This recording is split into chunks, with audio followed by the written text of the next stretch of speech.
여러분, IMF 섬뜩한 경고, 현금 퍼주기 안 돼. 이게 무슨 말일까요? IMF가 대한민국 정부의 부채 비율을 발표했습니다. 그 내용을 보면 와, 진짜 심각합니다. 2023년입니다. 현재 GDP 대비 국가 부채하고요, 비영리 공공기관 부채를 합쳤더니 55.2%더라. 이렇게 나왔습니다. 엄청나죠? 이게 2015년만 하더라도요, 국가 부채와 비영리 공공기관의 부채는 40.8%밖에 안 됐습니다. 2018년에도 40.0%였습니다. 이것이 말입니다. 2023년에 55.2%가 된 거예요. 그러니까 이게 불과 말입니다. 5년 사이에 지금 15%가 늘어났다는 뜻인가요? 충격적이죠. 굉장히 충격적입니다. 여기에다가 이것은 이제 시작이라는 거예요. 2021년에 50%가 넘어섰잖아요. 51.3%가 됐죠. 2023년에는 55.2%. 올해는요 56.6%가 될 거라고 예상을 하고요. 2029년에는요 59.4%가 될 거라 예상을 하고 있습니다. 결국 말입니다. 60%에 육박한다는 이야기잖아요.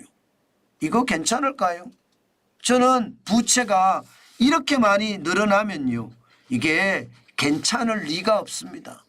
자칫 잘못하면요 돈을 계속 퍼준다는 이야기이기 때문에 시중에는 통화량이 늘어나고요. 그 통화량은 결국 말입니다. 거품을 만들어낼 겁니다. 주식시장의 거품도 만들어내고요. 부동산 시장의 거품도 만들어내고요. 다른 자산시장에도 거품을 만들어낼 겁니다. 그러다가 어느 순간 실물이 뒷받침해 주지 못할 때 와르르 무너진다는 이야기거든요.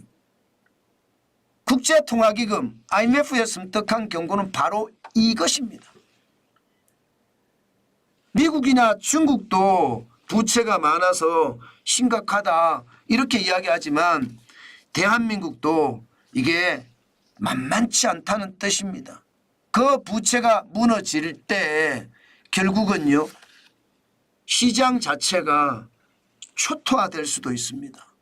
이 거품이 무너질 때는 진짜 최악의 소리가 나오거든요. 그만큼 충격적이란 뜻이에요. 실질적으로 말입니다.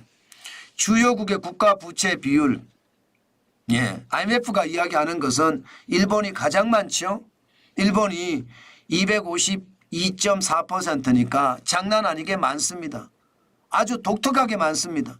이탈리아가 137.3%, 미국이 122.1%, 프랑스는 110.6%입니다. 영국은 101.1%고요. 독일은 64.3%, 대한민국은 55.2%. G7 국가들의 평균은 126.1%입니다. 그렇지만 대한민국도 G8에 포함이 될 수도 저는 있다고 봅니다. 그러나 문제는 G8에 포함되기에는 우리나라의 통화가 세계 시장에서 영향력이 굉장히 약해요. 원화의 통화 경쟁력이 강하면 저는 너무 큰 걱정은 없다 이런 생각은 드는데요. 원화의 경쟁력이 약하기 때문에 다시 말해서 기축통화가 아니기 때문에 부채가 올라가는 것은 결국은 부담이 될 수밖에 없습니다. 여러분도 알다시피 선진국 병이라고 있습니다. 대표적으로 지금 가장 고전을 겪고 있는 데가 독일이죠. 독일 같은 데는 지금 굉장히 고전을 겪고 있습니다. 영국도 한때 고전을 겪었고요. 지금 이탈리아 같은 경우는 퍼주기로 지금 137.3%까지 올라갔으니까 선진국도 말입니다. 부채의 위험이 결국은 한번 터질 수밖에 없다 이렇게 이야기를 한다는 뜻이에요. 그런 차원에서 보면 대한민국은 55.2%라는 숫자가 저는 굉장히 충격이 된다고 생각을 합니다.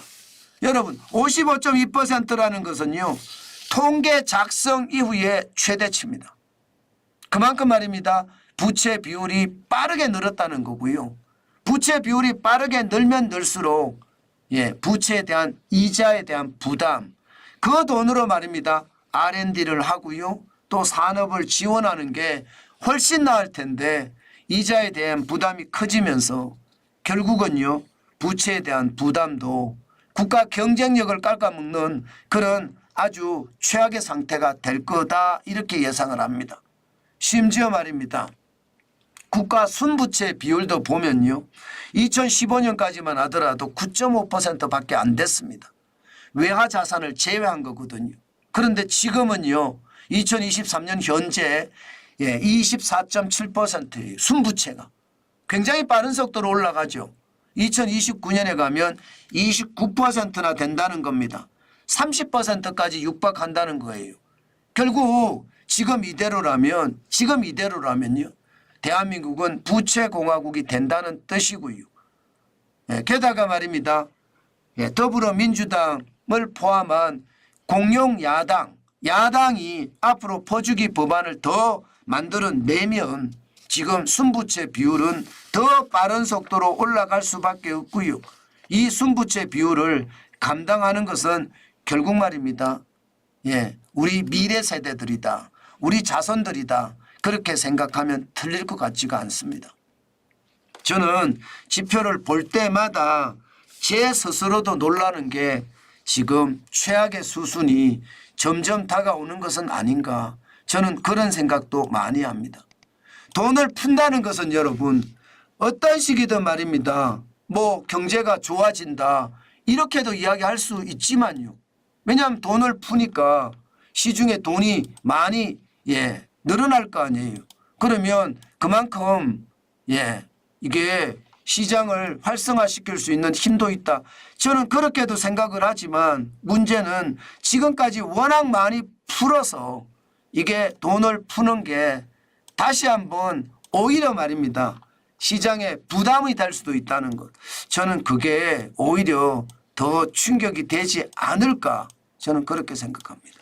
오죽했으면 여러분 IMF가 빚이 많아서 전 세계가 문제가 될 수 있다. 이런 보고서를 냈을까요? 저는 그것을 보면서요. 결국 말입니다. 빚이 많아서 거품이 많이 쌓이는 것. 경제에는 독이 된다. 그 말씀으로 마무리하겠습니다.